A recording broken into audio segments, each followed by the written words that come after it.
to be carried out by the law enforcers against the protesters at Chankarpul area, accompanying 40 to 45 DMP and APBN forces. He ordered subordinates to fire indiscriminately using lethal Chinese rifles, shotguns, tear gas and sound grenades on unarmed, peaceful civilian protesters who were heading to participate the March to Dhaka program to be held in the central Shohid Minar. Acting on orders from the said superiors, on 5 August 2024 at about 12:30,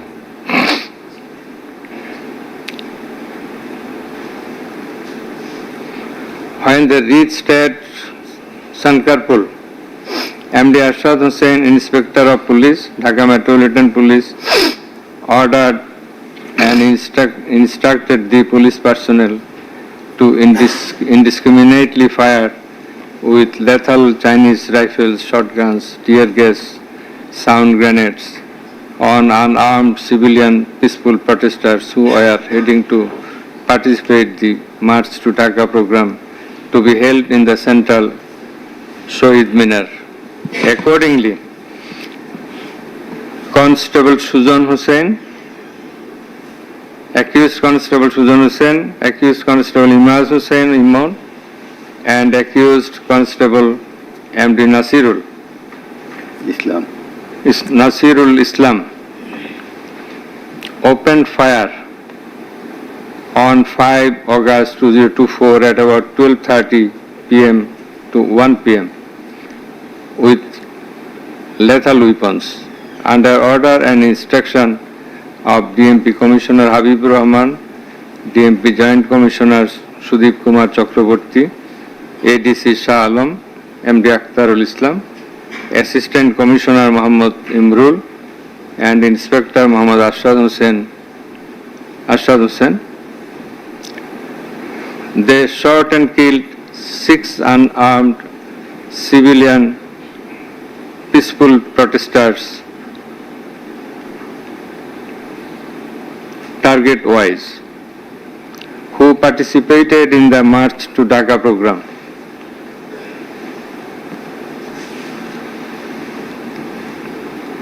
By doing the said acts, accused Habibur Rahman, accused Sudeep Kumar Chakraborty, accused Shah Alam, MD Akhtarul Islam, Muhammad Imrul, MD Arshad Hussain, MD Sujan Hussain, Imaz Hussain Imon, and MD Nasirul Islam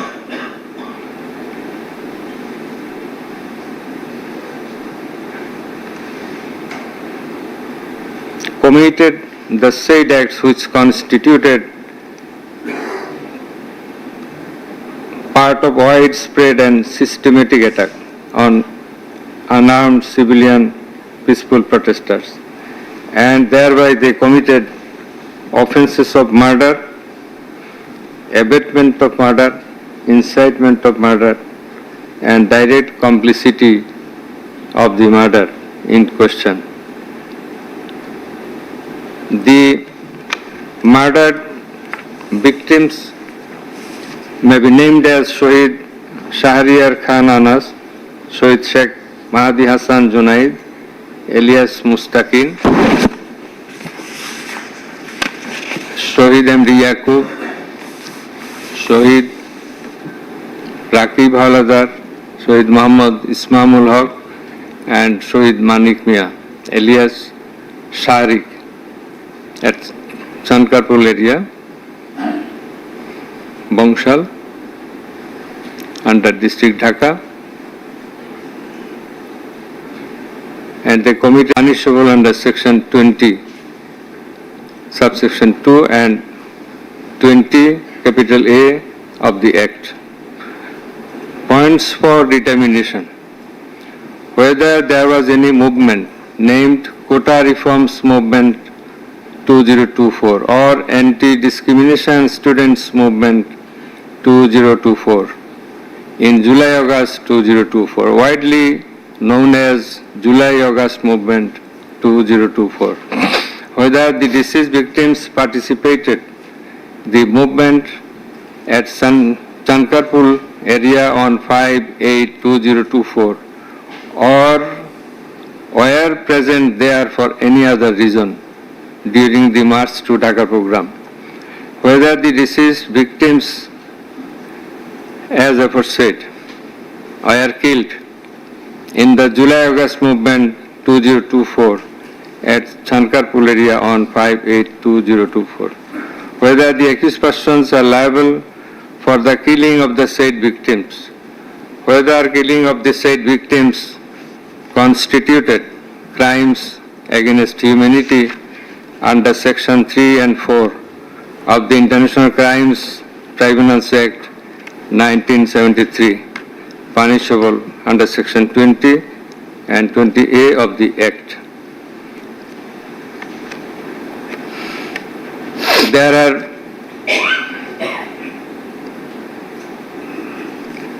I am giving the description in brief of the evidences. The prosecution examined 26 witnesses and the defense had used 3 witnesses. Amongst the other evidences, there are material evidences comprising pen drive, CD, DVD containing videos and audios of the occurrences.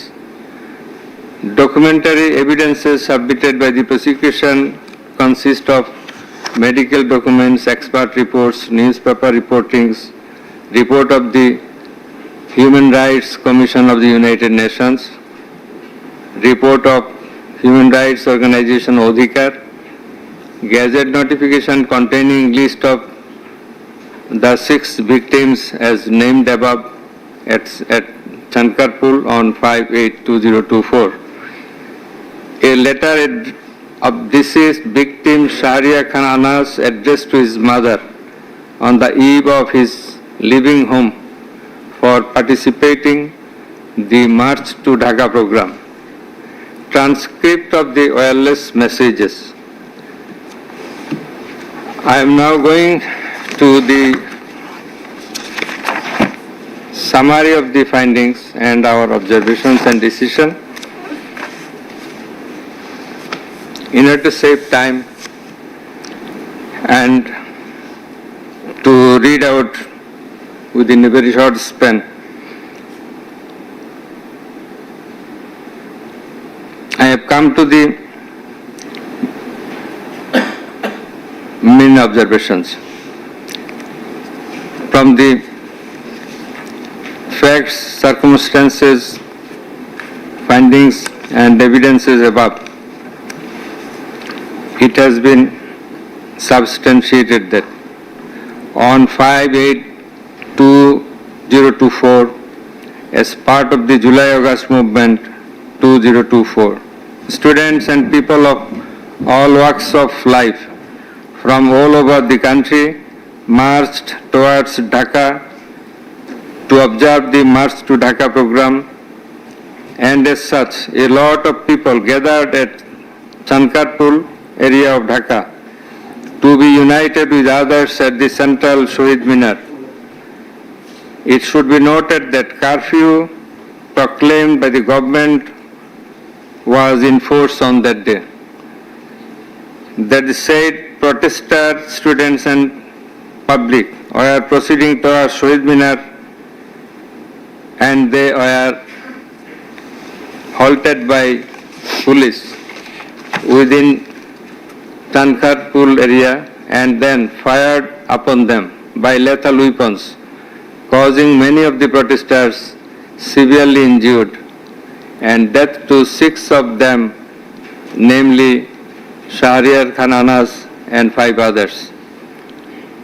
The DMP Commissioner Habibur Rahman, DMP Joint Commissioners Sudeep Kumar Chakraborty, Additional Deputy Commissioner of Police Shah Alam Muhammad Akhtarul Islam ordered the police force in the morning at Shahbag Police Station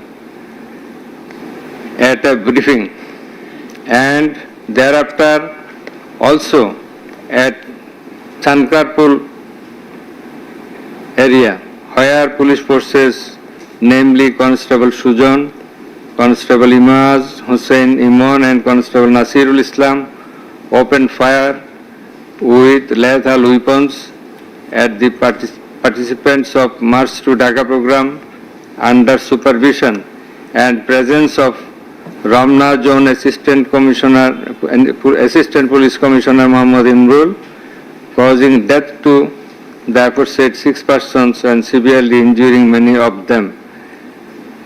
The DMP Commissioner Habib Rahman also ordered through wireless messages to all the units of Metropolitan Police to use maximum force with lethal weapons to the protesters. It has been found that ADC, Additional Deputy Commissioner of DMP Police, Shah Muhammad Akhtarul Alam, compelled the subordinate police forces to shoot at the protesters with lethal weapons. Some of the protesters, some of the police personnel refused to open fire at his instance and under his instruction. It has also been found that accused Constable Sujan was issued a shield and a lathi. He was not issued any arms, but he was forcefully given a China rifle and bullets by Additional Deputy Commissioner Akhtarul Islam, taking the same from another constable, Ajoy Ghosh. It is notable that some other police forces declined to open fire upon the protesters, and as such ADC Akhtarul Islam threatened them and objurgated them with filthy words. The said accused DMP Commissioner Habib Rahman, Joint Commissioner Sudeep Kumar Chakraborty, Additional Deputy Commissioner Akhtarul Islam and Assistant Commissioner Muhammad Imrul fled away after the fall of Sheikh Hasina government on 5/8/2024.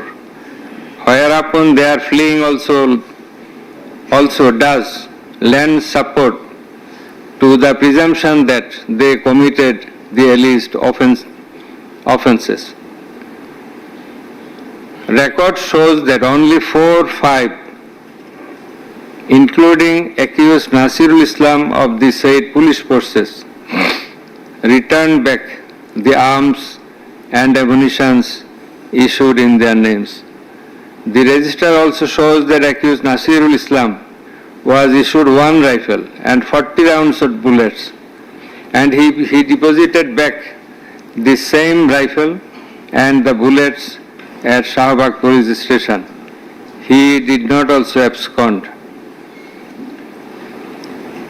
But it appears from the video recordings that he opened fire with lethal weapons. Perhaps Additional Deputy Commissioner Akhtarul Islam compelled him to open fire with the arms taken from other constables. It also appears that accused constable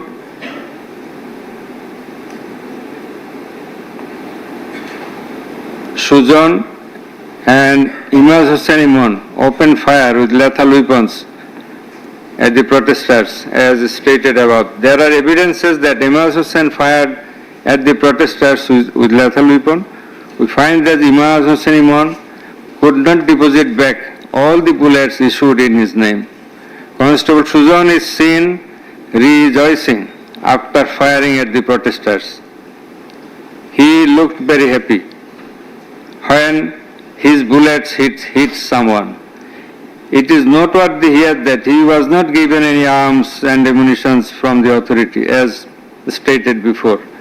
He was given only 1 shield and 1 lathi, but ADC Shah Muhammad Akhtarul Islam had forcibly handed over to him a China rifle and ammunitions, taking the same from the Constable Ajay Ghosh as stated beforehand. Anyway, in the video, Sujan was seen firing with the said arms and being burst into exultation while his bullet hit some protesters. Had he not been given the arms as aforesaid, he would not be the victim of firing. There be a misunderstanding that since Sujan was seen rejoicing, enjoying after shooting someone, why he has not been inflicted with the maximum sentence. Opines that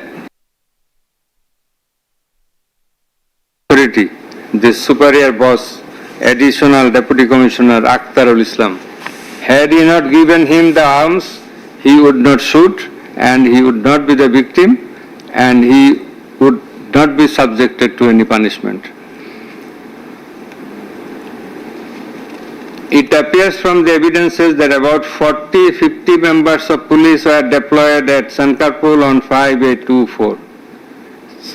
Since curfew was in force and the protesters launched a massive program in the name of March to Dhaka, it was the duty of the police and the other law enforcement agencies to be prepared at the key points to maintain law and order. And thus, mere presence of the members of police or other law enforcers there is not at all an offence. It was their duty to be there to maintain law and order for the protection of the life and property of the people. It appears that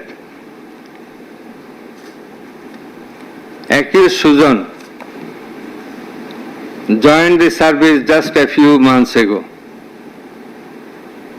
In the circumstances, it was not possible on his part to say no to his boss while he was ordered to shoot. It appears that the PW 15 Constable Ajay Ghosh, PW 16 Constable Abdur Rahman and PW 17 Constable Asif Khan were issued arms and ammunitions, and they participated in the Sankarpur operation on 5/8/2024. It further appears from the concerned register that Constable Ajay Ghosh returned 18 rounds of bullets out of 40 rounds issued in his name. We find from the supplementary seizure list that SI armed MD Ashraful Islam had actively participated in the Sankarpur operation, and he made a statement before the Dhaka Metropolitan Magistrate giving an account of the Sankarpur operation and also implicating himself, though mildly, in the said operation, but he has neither been made an accused nor been made a witness.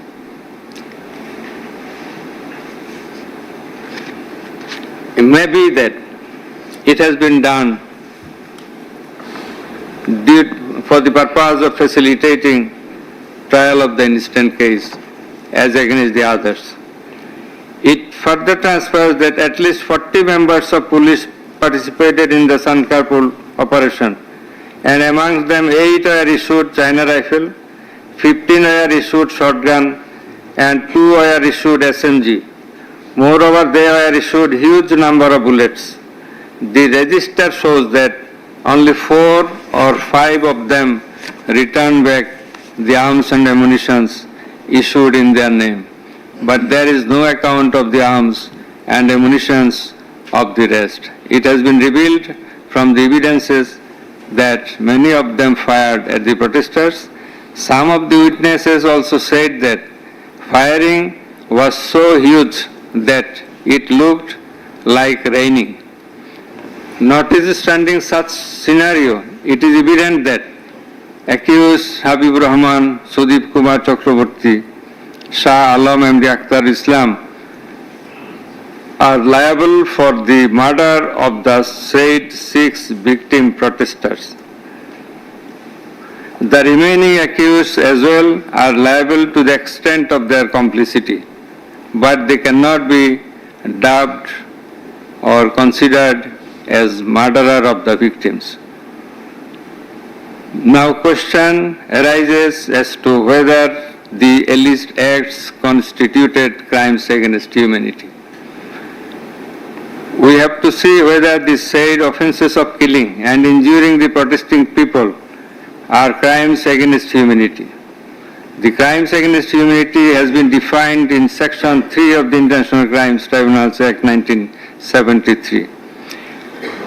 Before proceeding, I have to mention another point in the context of the aforesaid constables who fired at the protesters. It has not been found nor been substantiated anyway by who of the victim protesters, that is deceased protesters, was hit by the bullets of whom, or whose bullets hit who of these 6 of the victims. It has not been substantiated. Now we have to see whether these acts, that is the killing and severely injuring the victims as aforesaid, constitute crimes against humanity. Crime against humanity has been defined in Section 3 of the International Crimes Tribunals Act 1973, which includes murder and other offences. Article 7.2 of the Rome Statute as well has given the similar definition. It has been defined both in the Act of 1973 and in the Rome Statute of the International Criminal Court, that in order to constitute a crime against humanity, 3 ingredients have to be met. The attack, there must be an attack against civilian population, and the attack must be widespread and systematic. We have to see whether the attack in question has been made against civilian population and whether it was widespread and systematic. In this context,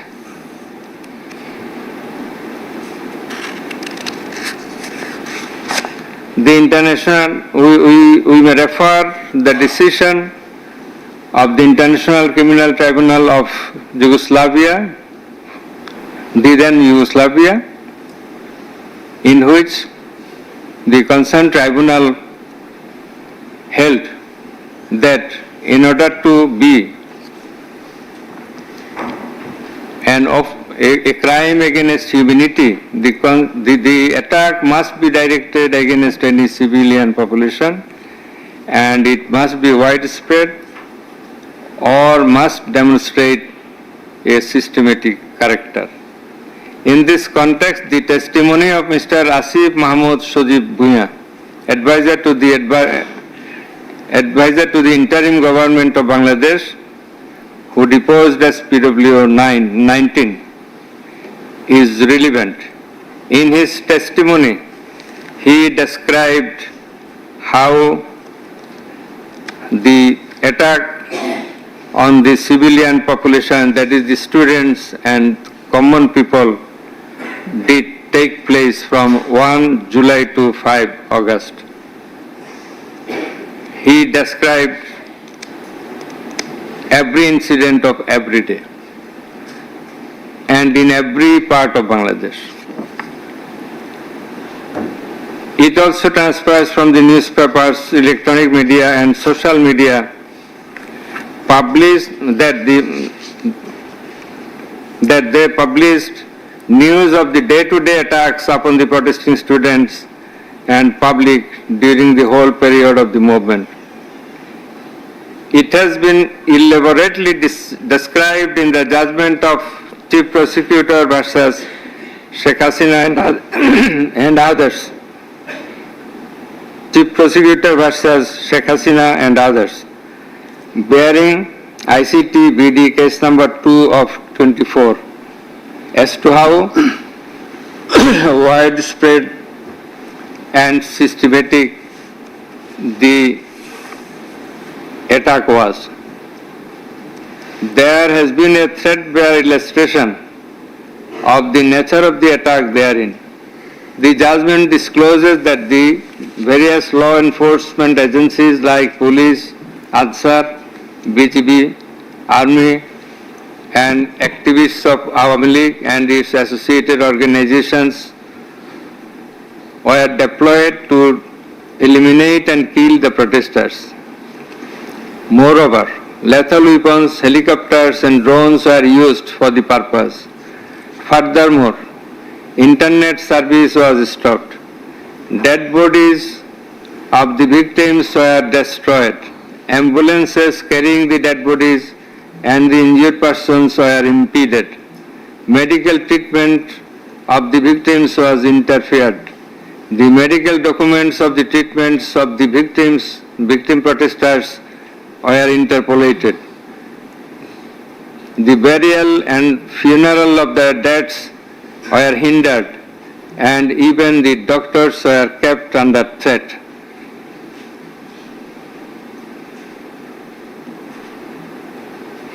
It has been substantiated in the aforesaid judgment of the ICT BD case number 2/224 that the protesters were attacked in almost all parts of the country in the systematic way. Moreover, the United Nations Human Rights Commission Office held an investigation into the July-August movement 2024 and published a report thereof, stating that there was a widespread and systematic attack upon the protesting students and public, and specifically mentioned therein that about 1,400 protesters were killed and 25,000 were gravely injured by using lethal weapons.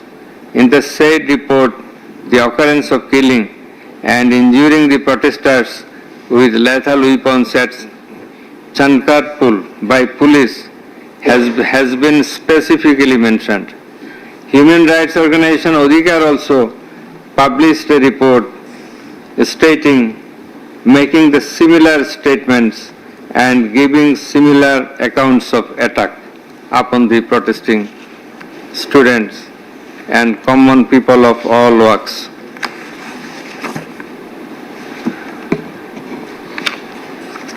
Therefore, the impugned attack upon the protesting students and public and killing of the 6 of them at Chankarpur was a part of the said widespread and systematic attack, and thereupon the offences in question committed by the accused persons are indubiously the crimes against humanity within the ambit of section 3(2)(a)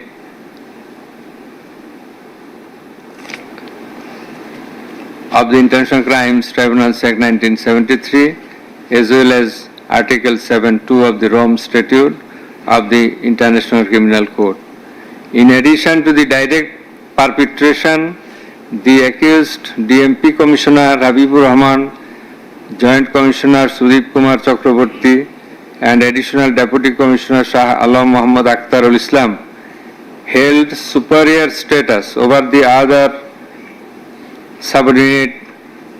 accused subordinate to them, and as such, they had the responsibility to to stop the killing and injuring the protesters at some stage of the operation, but they abstained from discharging this superior responsibility as well, whereupon they are also liable under the principle of superior command responsibility.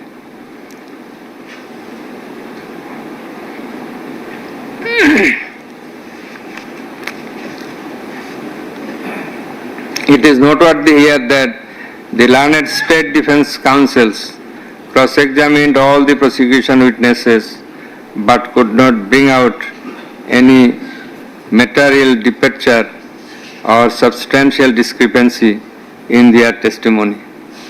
All the suggestions put by the learned state defense counsel have been disavowed by the witnesses and termed as untrue by them. Under all the afore discussed facts and circumstances, we do find and hold beyond reasonable doubt that accused DMP Commissioner Habibur Rahman, Joint Commissioner Sudeep Kumar Chakraborty, and Additional Deputy Commissioner Shah Alam Muhammad Akhtarul Islam committed crimes against humanity under Section 32A, G, H, and 41, 42, and 43 of the International Crimes Tribunals Act 1973, and they are punishable under Section 20 and 20A of the Act. Accused as Assistant Commissioner Imrul, Inspector MD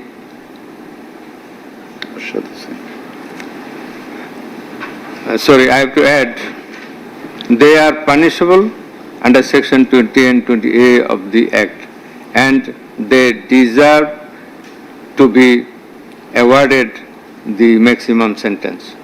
Accused A.C. Ibrul, Inspector MD Arshad Hussain, Constable MD Sujan Hussain, Constable Imaz Hussain, Imon, and Constable MD Nasirul Islam committed crimes against humanity under Section 32A, 32G, 32H of the International Crimes Tribunals Act 1973, and they are punishable under Section 20 and 20A of the Act. These accused deserve to have the benefit of the extenuating circumstances as enunciated hereinbefore. Hence ordered that accused DMP Commissioner Habibur Rahman absconding, Joint Commissioner Sudeep Kumar Chakraborty absconding, and Additional Deputy Commissioner of Police Shah Alam MD Akhtarul Islam absconding be found guilty for the commission of crimes against humanity under Section 32A, 32G, 32H, 41, 42, and 43 of the International Crimes Tribunals Act 1973, and thereupon each of them is hereby awarded a single sentence of death for all the offences together. Accused Assistant Police Commissioner MD Imrul absconding be found guilty under Section 32A, 32G, 32H of the International Crimes Tribunals Act 1973, and thereupon he is hereby awarded a single sentence of imprisonment for 6 years for all the offences together. Accused Inspector MD Arshad Hussain in custody be found guilty under Section 32A, 32G, 32H of the International Crimes Tribunals Act 1973, and thereupon he is hereby awarded a single sentence of imprisonment for 4 years for all the offences together. Accused Constable MD Sujan Hussain in custody, Constable Imaz Hussain Imon in custody, and 3 years for all the offences together. The sentence of death shall be carried out in accordance with the provisions laid down in Section 20, Subsection 3 of the International Crimes Tribunals Act 1973, preferably pursuant to the long-standing practice. The period of sentence of imprisonment of the accused in custody shall be computed from the date of their being taken to the custody in connection with this case. The period of sentence of imprisonment of the absconding accused be computed from the date of their surrender or arrest as the case may be. The properties of the accused sentenced with death be confiscated in favor of the state. The convict accused be at liberty to prefer appeal to the Appellate Division of the Supreme Court of Bangladesh against the order of conviction and sentence within 30 days from today in accordance with the provisions under Section 21 of the Act.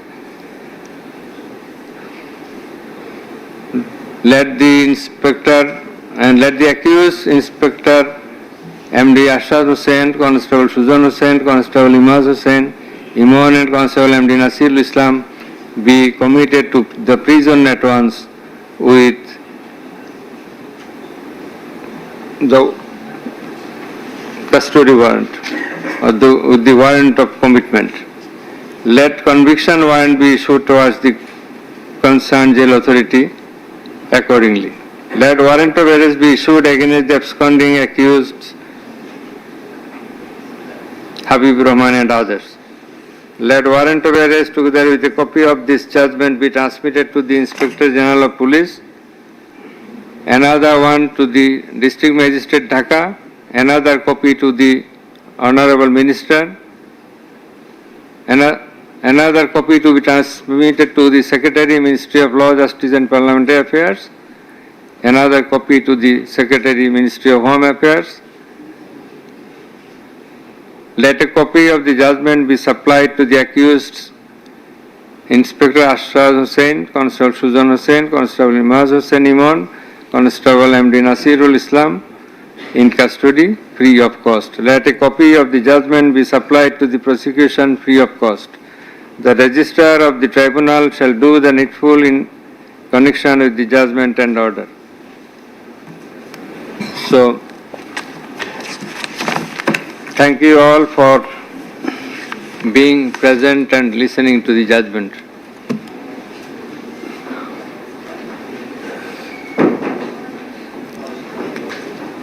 Whatever the judgment, always every side is to say much obliged.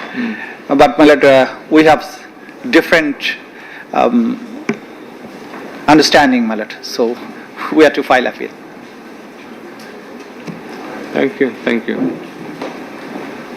My lord, to mention ছিল আর কি ওই ডিভিশনটা আর কি continuation রাখার জন্য inspector আশাতের পক্ষে police যে ডিভিশনটা এটা continuation রাখার জন্য আর কি এটা আমি একটা পিটিশন সাবমিট করেছি যে পুলিশ যে ডিভিশনটা After passing pronouncement of the judgment, become the functions of police ডিভিশনটা মানে ওনাদের যে ডিভিশনে আছে ওইটা যাতে কন্টিনিউ থাকে এটার জন্য The court is now adjourned for half an hour.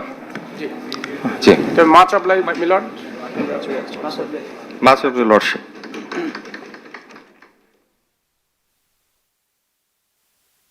ইদানিং গ্রামে বা শহরে যেখানেই যাচ্ছি একটা কথাই শুনতে পাচ্ছি, এবার ভোট কিভাবে দেব। এবার নাকি একদিনে 2 ভোট, তার মানে ভোট সেন্টার 2বার যেতে হবে, 2বার লাইনে দাঁড়াতে হবে। Lot of confusion. কিন্তু এই সব কিছু নিয়ে আপনার যাবতীয় দুশ্চিন্তা আজ দূর হয়ে যাবে। চলুন দেখি আগামী 13 জাতীয় সংসদ নির্বাচন এবং গণভোটের দিন আমরা কিভাবে ভোট দেব।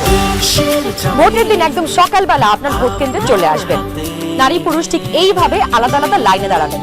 লাইনের শুরুতেই আপনার ভোটার ক্রমিক নাম্বার উল্লেখ করে লেখা থাকবে আপনি কোন কক্ষে ভোট দেবেন। ভোট কেন্দ্রের কোন কক্ষে আপনি ভোট দিবেন সে বিষয়ে আনসাররা আপনাকে সহায়তা করবেন। এরপর আপনি সোজা চলে যাবেন আপনার ভোট কক্ষে। কিভাবে নারী এবং পুরুষ ভোটারদের আলাদা রুমে ভোট গ্রহণ করা হচ্ছে চলুন দেখে আসি। কক্ষগুলোর বাইরেও ভোটার ক্রমিক নম্বরগুলো লেখা থাকবে। প্রথমেই একজন পোলিং অফিসার আপনার নাম এবং ভোটার নম্বর জিজ্ঞাসা করবেন। তারপর আপনার চেহারার সাথে আপনার ভোটার তালিকায় থাকা ছবি মিলিয়ে দেখবেন। এটা আমি, এখানে একটু খারাপ আসছে ছবি। বাবার নাম আনিসুজ্জামান। ভোটার আয়শা খানম, ভোটার নাম